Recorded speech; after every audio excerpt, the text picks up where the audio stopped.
लोकसभा चुनाव में 400 पार के लक्ष्य के साथ मैदान में उतरी है, जिसके लिए बीजेपी के दिग्गज अलग अलग राज्यों में जाकर चुनाव प्रचार कर रहे हैं। इस कड़ी में सीएम भजनलाल शर्मा भी किसी से कम नहीं है। बीजेपी को उसका लक्ष्य हासिल कराने की दिशा में सीएम भजनलाल ने दूसरे राज्यों में 42 जनसभा और रोड शो किए हैं।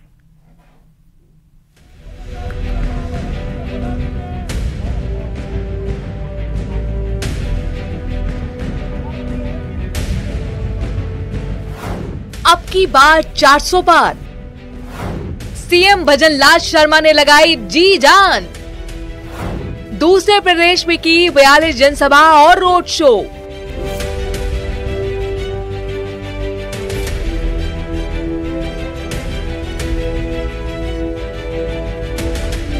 लोकसभा चुनाव में बीजेपी 400 पार वाला आंकड़ा हासिल करेगी या नहीं, ये चुनाव नतीजे तय करेंगे। लेकिन पार्टी के दिग्गजों ने दूसरे राज्यों में जाकर जनसभाएं और रोड शो करने में कोई कसर नहीं छोड़ी।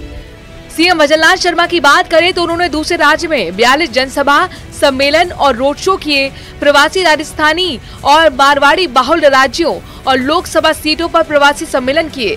सीएम भजनलाल शर्मा ने अब तक झारखंड, पश्चिम बंगाल, दिल्ली, गुजरात, तेलंगाना, आंध्र प्रदेश, पंजाब, हरियाणा, ओडिशा और महाराष्ट्र में प्रचार किया है। जानकारी की माने तो जिस राज्य में प्रवासी राजस्थानियों का उद्योग और व्यापार है, वहां सीएम भजनलाल बीजेपी प्रत्याशियों की डिमांड में है। इतना ही नहीं, कई राज्यों में स्टार प्रचारकों की लिस्ट में भी सीएम का नाम शामिल है। जिन राज्यों में सीएम स्टार प्रचार कर रहे हैं उनमें महाराष्ट्र, उत्तर प्रदेश, जम्मू कश्मीर, मध्य प्रदेश, दिल्ली, हरियाणा और गुजरात शामिल है। सबसे ज्यादा रैलियां और सभाएं सीएम ने तेलंगाना और महाराष्ट्र में की हैं। लोकसभा चुनाव में दूसरे प्रदेश में सीएम भजनलाल 42 जनसभा कर चुके हैं, लेकिन प्रदेश की 25 लोकसभा सीटों पर भी नेताओं ने एक प्रदेश में एक महीने के अंदर करीब 90 जनसभाएं, रोड शो और मीटिंग्स की। 13 सीटों के लिए चुनाव प्रचार खत्म होने से पहले तक सीएम एक महीने में 33 जनसभा और रोड शो कर चुके थे। Bureau report, news 18 Rajasthan.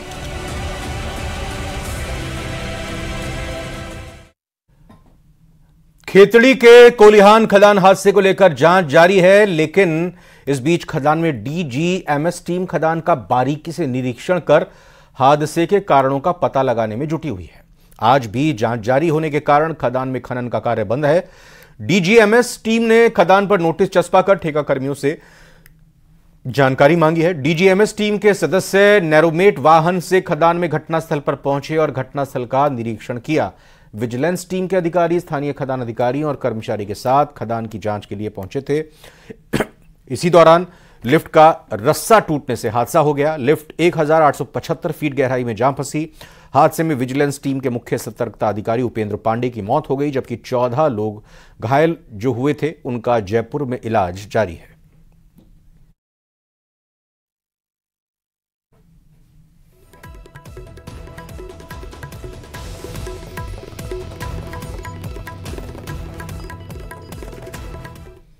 Amer से एक बड़ी खबर आ रही है, जहां पर जंगल में आग लगी है और दूर दूर तक आग की लपटें और धुआं दिखाई दे रहा है। दमकल की 4 गाड़ियां आग लगने वाली जगहों पर पहुंची हैं, मौके पर पहुंची। हवा चलने के कारण पहाड़ी क्षेत्र में भी आग लग गई है। आपको बता दें कि दमकल की सहायता से आग पर काबू पाने की कोशिश की जा रही है, लेकिन दूर दूर तक जहां नजरें दौड़ाएं वहीं पर धुआं दिखाई दे रहा है उठता हुआ, यानी आग ये काफी फैल गई है। फिलहाल दमकल की टीमें आग बुझाने के लिए पहुंची हुई हैं। आमेर के सराय बावड़ी इलाके का ये इलाका है जहां पर ये आग लगने की घटना हुई है। अभी इसको कंट्रोल में करने के लिए, आग बुझाने के लिए दमकल की 4 टीमें जुटी हुई हैं।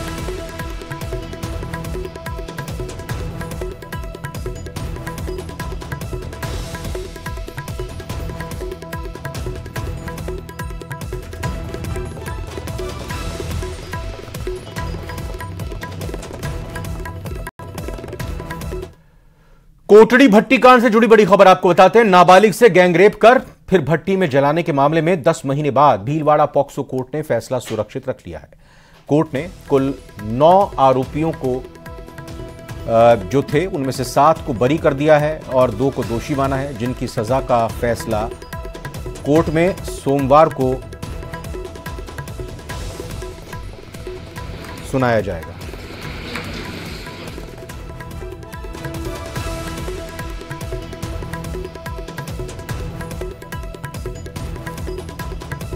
तो कोटड़ी भट्टी कांड की बड़ी खबर आपको बता रहे हैं। फैसला सुरक्षित रख लिया गया है। नाबालिग से गैंगरेप कर भट्टी में जलाने का यह मामला जो सुर्खियों में रहा था, 10 महीने बाद भीलवाड़ा पॉक्सो कोर्ट ने फैसला सुरक्षित रख लिया है।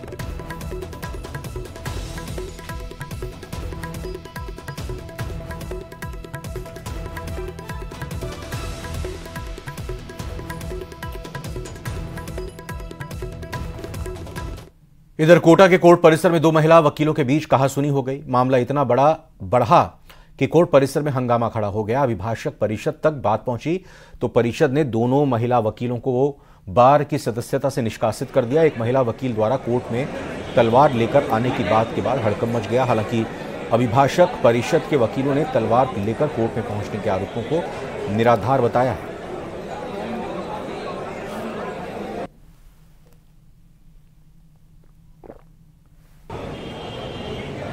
मामला कुछ नहीं, 2 महिला सदस्यों के बीच में आपस में कहासुनी हुई थी और चूंकि बार के संज्ञान में लाए बिना आपस में इस तरह से उन्होंने सार्वजनिक रूप से एक दूसरे के प्रति कुछ कहासुनी करी तो बार ने तुरंत एक्शन लिया है और दोनों को बार की सदस्यता से निलंबित कर दिया। कोई हथियार भी ऐसी जानकारी आई है?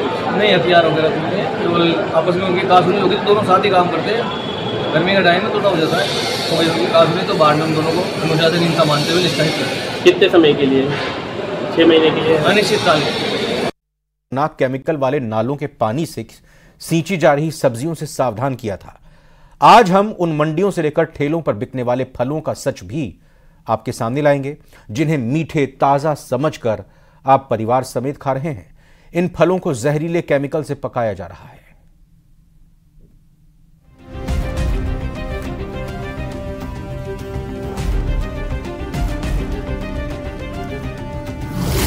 फल बनती जा रही जानलेवा। मोस्टली तो किए जाते हैं, लेकिन अब करें तो करें क्या। फलों के पकाने के तरीके पर उठते सवाल। सब केमिकल से पकता आगे से। केमिकल से पकाए जा रहे फल कैसे बनेगी सेहत? उन लोगों की मजबूरी है। कार्बाइड से पकता है तो आप बॉडी पे आप देखो उसका क्या इफेक्ट पड़ेगा। साइड इफेक्ट इतने हो रहे हैं, उससे बीमारियां हो रही है, ये सब हो रही है। जिन फलों या सब्जियों को हम सेहत के लिए उपयोगी समझ करके खाते हैं, क्या वो हमारे लिए सेहतमंद है? ये सवाल इसलिए क्योंकि आजकल ज्यादातर फल केमिकल से पकाए जा रहे हैं। ऐसे में सेहत के लिए क्या सही है क्या नहीं, ये कैसे तय किया जाए? फलों को पकाने को लेकर के जिस तरह से अलग अलग तथ्य हैं वो सामने आए हैं, लेकिन फल विक्रेता जो हैं वो क्या कहते हैं और किस तरह से फलों को पकाया जाता है, उसके मामले में इनका क्या कहना है, यही मैं बात करने के लिए आप लोग से आया हूँ। जो ये कहा जाता है कि आप लोग फलों को पकाने के लिए केमिकल का यूज़ करते हैं, तो क्या सही क्या गलत है इसमें? इसमें सही है, गलत कुछ भी नहीं है। ये सदियों से इसी से पकता आ रहा है। कार्बेट से पकता है। केला एक दिन में काला हो जाता है वो चैम्बरों से। पहले कार्बेट से पकता था, काला नहीं होता था। अब केले का स्वाद देख लो और पहले केले का स्वाद देख लो। शुद्धता के लिए सरकार भी जनहित में अभियान चला रही है। इसी कड़ी में हालिया दिनों में फूड सेफ्टी डिपार्टमेंट ने राजस्थान की सबसे बड़ी फल मंडी मुहाना में बीते दिनों छापेमारी की, तो सच बेहद चौंकाने वाला था। या फलों को आर्टिफिशियल केमिकल से पकाया जा रहा था। यहाँ बड़ी मात्रा में फल पकाने वाले केमिकल बरामद किए गए। केमिकल से फल पकाने वाले 4 व्यापारियों के चालान भी किए गए। तौर पर जो इस समय गर्मियों का मौसम है और आम की खरीदारी इस समय में खास तौर पर हो रही है, पके हुए फल कुदरती पके हुए लग रहे हैं आपको या फिर ऐसा लग रहा है कि केमिकल डाला हुआ है? केमिकल तो सब डल रहा है आजकल। तो आजकल काफी केमिकल डल रहा है। मजबूरी है, लेंगे भी कहाँ से? लेने पड़ेंगे, इनके ऊपर लगा हुआ है। जांच में ये पता चला कि जिन केमिकल का इस्तेमाल हो रहा है वो खाद्य सुरक्षा और मानक अधिनियम तहत अवैध है। कैल्शियम कार्बाइड की हर जगह बहुत ज्यादा इस्तेमाल हो रहा है। खबर पड़ी कि आम खाने से एक आदमी हो गया, तो हमने इस बात को डेवलप किया, पूछा करा तो पता लगा कि मुहाना मंडी में ये जो फल हैं, बहुत सारे फलों को इस तरह से आर्टिफिशियली पकाया जा रहा है और गैस के चैम्बर्स भी बनाए। इथाइलिन गैस है, कैल्शियम कार्बाइड है और भी 1-2 फ्रूट राइटनर है, फ्रूट मेट है, इन सब से पकाया जा रहा था। बीते कुछ समय से आम जैसे फलों को आर्टिफिशियल तरीके से पकाने के लिए कैल्शियम कार्बाइड अब आसान सा उपाय हो गया है। इससे इतर भारतीय खाद्य संरक्षा एवं मानक प्राधिकरण तो चेता चुका है कि आम जैसे फलों को पकाने के लिए कैल्शियम कार्बाइड का इस्तेमाल खाद्य सुरक्षा और मानक अधिनियम 2006 के तहत अवैध है। और केमिकल कौन सा वाला डालते हैं?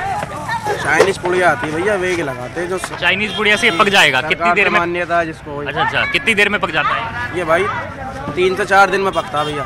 3-4 दिन में पक जाता है। खरीद रहे, क्या करें, मंडी में आने पर थोड़ा क्या बाजार से सस्ता रेट मिल जाता है, इस वजह से खरीद रहे हैं। केमिकल से फलों के पकाने का बेंजा इस्तेमाल खेती के अलावा कच्चे फलों को समय पहले पकाने और स्वादिष्ट बनाने में भी होने लगा है। लोग जाने अनजाने मंडी और बाजारों से हमेशा फल खरीद करके स्वाद तो चख लेते हैं, मगर उन्हें ये नहीं पता चलता कि कौन से फल केमिकल से पके हैं और कौन से नहीं। केला हो गया, पपीता और आम जो है, इनको इसी तरह से कार्बाइड के जरिए पकाते रहे हैं और आज से पहले ही ऐसा कई साल से चल रहा है। व्यापारियों की जो है एक अपनी समस्या है, उनका कहना है कि उनके पास में और कोई विकल्प नहीं है, कोई ऑप्शन नहीं है। फलों के खरीदारों की असमंजस और फल विक्रेताओं के अपने अपने तर्क हैं, लेकिन इसमें कोई दो राय नहीं है कि फलों को पकाने के इस तरीके का असर कहीं न कहीं मानव शरीर पर नजर आता है। मिलावटी खाद्य पदार्थ हमारे स्वास्थ्य के लिए काफी हानिकारक हैं। इनके प्रयोग से उल्टी, दस्त, एलर्जिक रिएक्शंस के साथ साथ दीर्घकालिक समस्याएं जैसे कि heart diseases, nutritional deficiencies, hormonal imbalance तथा ऑर्गन डैमेज भी हो सकता है। जानकार बताते हैं कि फलों को पकाने के लिए पारंपरिक रूप से भूसे और कागजों की टोकरियों में रखे जाते हैं, लेकिन इसमें समय अधिक लगता है। मगर फल व्यापारी जल्दी लाभ कमाने के लिए अब केमिकल के इस्तेमाल पर ही जोर दे रहे हैं। फलों को खाने से सेहत बनती है, लेकिन यही फल अगर कार्बाइड से पके हो या फिर किसी केमिकल से, तो सेहत पर उसका बुरा असर भी पड़ सकता है। स्वास्थ्य से जुड़ा हुआ ये गंभीर मसला है, जिस पर सरकार को, प्रशासन को और साथ ही साथ में तमाम तरह के जो लोग हैं फल सब्जी मंडी से जुड़े हुए, उनको भी इस मसले का गंभीरता से हल ढूंढने की कोशिश करनी होगी, ताकि जनता की सेहत के साथ में हो रहा खिलवाड़ रोका जा सके। कैमरा पर्सन दिलीप चेची के साथ महेश दाधीच, न्यूज़ 18 जयपुर। और एक छोटे से ब्रेक का वक्त हुआ है।